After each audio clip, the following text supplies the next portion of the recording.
Hello everyone. इस question में क्या गिवन दे रखा है, पहले इस क्वेश्चन को रीड करते हैं और फिर उसके बाद क्वेश्चन को सॉल्व करेंगे हम लोगों ने।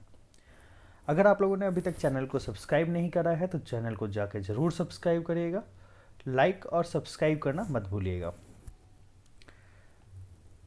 Two masses m1 and m2 are attached with light strings as shown. If the system are in equilibrium, find the value of theta। देखिए ये हमारे पास सिस्टम गिवन दे रखा है और ये हमें थीटा निकालना है, ये वाला थीटा, और सारी चीज़ें इक्विलिब्रियम में कंडीशन में गिवन दे रखी है। तो मैंने इस फोटो को, इस डायग्राम को मैंने यहाँ कॉपी कर लिया है और इसके बाद हम यहाँ पे फ्री बॉडी डायग्राम बनाएंगे। तो फ्री बॉडी डायग्राम क्या होगा उस चीज़ के बारे में बात करते हैं। देखिए सबसे पहले हम बात करेंगे यहाँ पे m1 की। तो ये m1 की वजह से नीचे की ओर फोर्स लगेगा m1g, ठीक है। इसके बाद यहाँ पे टेंशन फोर्स लग रहा होगा, T1 टेंशन फोर्स लग रहा होगा, ठीक है। यहाँ पे T1 टेंशन लग रहा होगा, यहाँ पे T2 टेंशन लग रहा होगा, यहाँ T3 टेंशन लग रहा होगा, यहाँ T3 टेंशन लग रहा होगा, यहाँ T4 लग रहा होगा। क्लियर। अब इस क्वेश्चन को हमें सॉल्व करना है। तो सबसे पहले मैं बात करूंगा for block 1। For block M1 मास की बात करूं तो यहाँ पे इस ब्लॉक के ऊपर फ्री बॉडी डायग्राम बना लेता हूँ। यहाँ पे T1 ऊपर की ओर लग रहा है और नीचे की ओर M1G लग रहा है। तो T1 is equal to M1G, equation number 1, ठीक है। ऐसे ही हम बात करेंगे इस ए पॉइंट के जॉइंट के बारे में बात करेंगे। तो ये ए पॉइंट पे T1 टेंशन नीचे लग रहा है, T2 इधर लग रहा है और T3 इधर लग रहा है। तो इस चीज़ के बारे में बात करते हैं। फॉर पॉइंट ए पॉइंट की बात करता हूँ। तो ए पॉइंट का फ्री बॉडी डायग्राम बना लेता हूँ मैं। यहाँ पे इस डायरेक्शन में T2 लग रहा है, इस डायरेक्शन में T3 लग रहा है और नीचे की ओर T1 वैल्यू लग रही है और T1 की वैल्यू M1G के बराबर होगा। इस में ये मैंने हॉरिजॉन्टल लाइन बना दी है।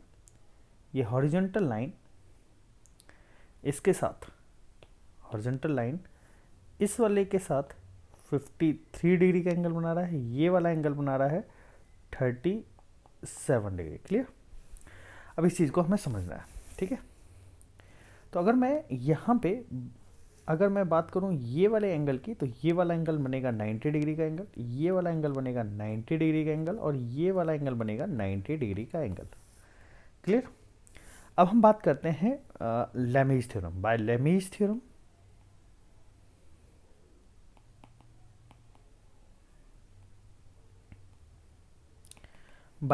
थ्योरम अगर मैं बात करूं तो यहाँ पे T2 divided by sine T2, ये वाला टेंशन T2 लग रहा है, इससे जस्ट अपोजिट वाला एंगल लेना होगा साइन थीटा। तो साइन 90 प्लस अपोजिट डायरेक्शन में एंगल है 90 प्लस 37 डिग्री। क्लियर। ऐसे ही अगर मैं बात करूं ये T3 की, तो T3 से जस्ट अपोजिट डायरेक्शन में ये वाला एंगल है, तो ये हम लोग लेंगे T3 divided by sine 90 degree plus 53 degree. Clear. अच्छा, इसके बाद हम बात करेंगे T1 की, that is equivalent to M1G। तो T1 डिवाइडेड बाय, यहाँ पे अपोजिट डायरेक्शन में एंगल है 90 डिग्री, जो कि ये रहा, ये T1 ये रहा और इससे जस्ट अपोजिट डायरेक्शन में 90 डिग्री है।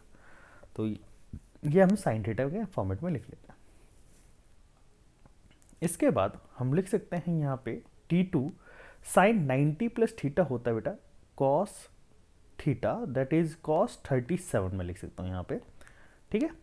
T3 के बराबर मैं लिख सकता हूँ कॉस 53 डिग्री के बराबर मैं लिख सकता हूँ इसको, और ये वैल्यू होगी M1G के बराबर और ये साइन 90 डिग्री 1 होगा, ठीक है। अब देखिए समझिएगा। तो T2 अगर मैं बात करूँ यहाँ पे, मैं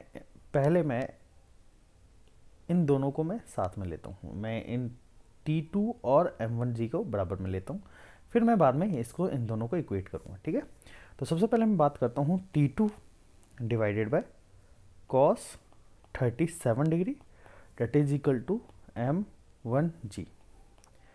T2 is equal to M1G cos 37 जो होगा वो होगी, उसकी वैल्यू हो जाएगी, cos 37 की वैल्यू हो जाएगी 4/5। तो यहाँ पे अगर मैं बात करूँ, ये हो जाएगा T2 जो होगा वो हो जाएगा 4/5 M1G। ये T2 हो गया, क्लियर। अगर मैं बात करूँ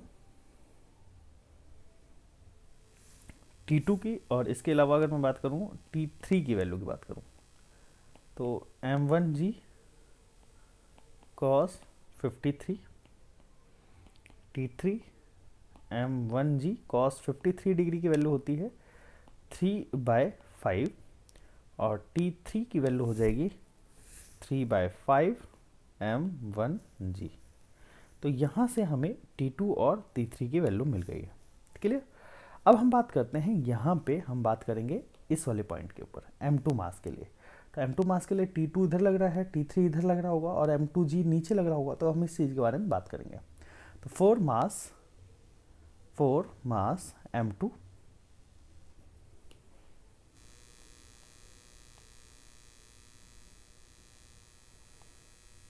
M2 मास की बात करता हूँ यहाँ पे। तो M2 मास के लिए क्या लग रहा होगा, देखिए ये हमने M2 मास बना लिया, क्लियर क्लियर। M2 से ये वाला मास यहाँ पे कौन सा फोर्स लग रहा है, T4 लग रहा है, सॉरी। तो यहाँ पे T4 लग रहा है, तो यहाँ पे मैं इसको T4 बना देता हूँ, और यहाँ पे T3 बन रहा होगा, ठीक है। इसके बाद T4 का ये वाला हॉरिजॉन्टल एंगल थीटा बन रहा होगा, T4 से ये हॉरिजॉन्टल एंगल जो है वो थीटा बन रहा होगा।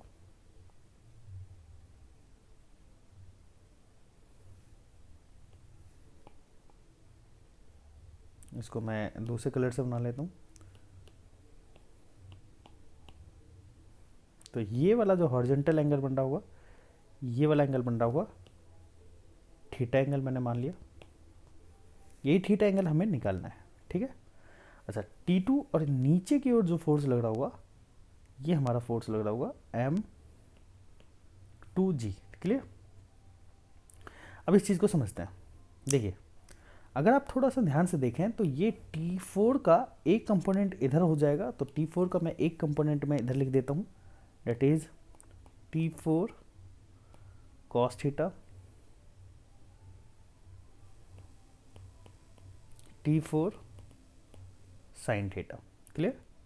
ऐसे ही हम बात करेंगे यहाँ पे T3 और का एक कंपोनेंट हॉरिजॉन्टल हो जाएगा और एक वर्टिकल हो जाएगा। अभी हम बात करेंगे इनके कौन से कंपोनेंट बनेंगे। देखिए यहाँ पे अगर आप थोड़ा सा ध्यान से देखें तो ये वाला एंगल होगा 37 डिग्री का। अगर ये 37, तो ये वाला जो एंगल बनेगा वो हमारा बनेगा, ये वाला अगर 37 है तो ये वाला जो एंगल होगा यहाँ से हॉरिजॉन्टल के साथ ये वाला एंगल, तो ये हो जाएगा 37 डिग्री का। तो ये अगर 37 डिग्री का हो गया तो T3 का ये वाला कंपोनेंट हो जाएगा T3 cos 37 डिग्री, और ये हो जाएगा T3 sin 37 डिग्री, क्लियर। अब हम इन फोर्सेस को बैलेंस करते हैं। तो अगर आप यहाँ पे बैलेंस करेंगे इन फोर्सेस को, तो हम क्या लिख सकते हैं, मैं लिख सकता हूँ equation 1, T4 sin theta is equal to T3 sin 37 degree plus M2G, clear. Equation number 1। Second equation की बात करते हैं, तो सेकेंड इक्वेशन हो जाएगा T4 cos theta is equal to T3 cos 37 degree, clear. ये हम लोगों को पता लग गया। अब यहाँ पे मैं वैल्यू पुट कर सकता हूँ T3, और T3 की वैल्यू मैं पुट कर सकता हूँ, और फिर उसके बाद हमें थीटा निकालना है। तो हम लोग निकाल सकते हैं। तो देखिए अगर आप लोग चाहें तो इसको इस तरीके से कर सकते हैं, इक्वेशन नंबर सेकेंड डिवाइड हम कर सकते हैं इक्वेशन वन को, from equation one divided by equation second में कर देता हूँ। तो T4 sine theta divided by T4 cos theta that is equal to T3 sine 37 degree plus M2G divided by T3 cos 37 degree. तो यहाँ पे T4 से T4 कट गया और हमें थीटा ही निकालना है, तो tan theta is equal to T3 की वैल्यू हम लोगों ने कितनी निकाली थी, T3 की वैल्यू निकाली थी हम लोगों ने 3/5, ये वाली हमने 3/5 M1G, तो 3/5 M1G मैंने T3 की वैल्यू पुट कर दी। ऐसे साइन 37 की वैल्यू हो जाएगी, साइन 37 की वैल्यू हो जाएगी 3/5 प्लस M2G मैं एज इट इज लिख देता हूँ, डिवाइडेड बाय T3 की वैल्यू 3/5 M1G कॉस 37 की वैल्यू हो जाती है 4/5। तो अब इस चीज़ को हम लोग सॉल्व कर सकते हैं। तो tan theta is equal to 9/25 M1G plus M2G divided by 12/25 M1G।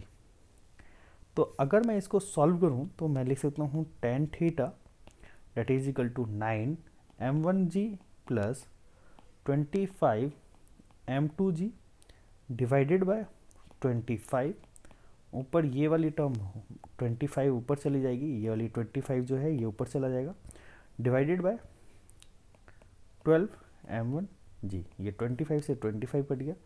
तो टेन थीटा की वैल्यू हो जाएगी 9 M1G 25 M2G divided bye 12 M1G। तो ये हमारा टेन थीटा की वैल्यू आ जाएगी। अब इससे थीटा को आप टेन इनवर्स भी लिख सकते हो, तो ये आपका आंसर आ जाएगा। ये आई होप आप लोगों को ये क्वेश्चन समझ में आ गया होगा। अगर आप लोगों ने चैनल को सब्सक्राइब नहीं करा है तो जल्दी से जाइए और चैनल को सब्सक्राइब जरूर करिएगा। बेल आइकन को प्रेस करना मत भूलिएगा, ताकि आप लोगों के पास जो भी लेटेस्ट लेक्चर हों वो आप लोगों के पास पहुंच सके। Thanks to all of you.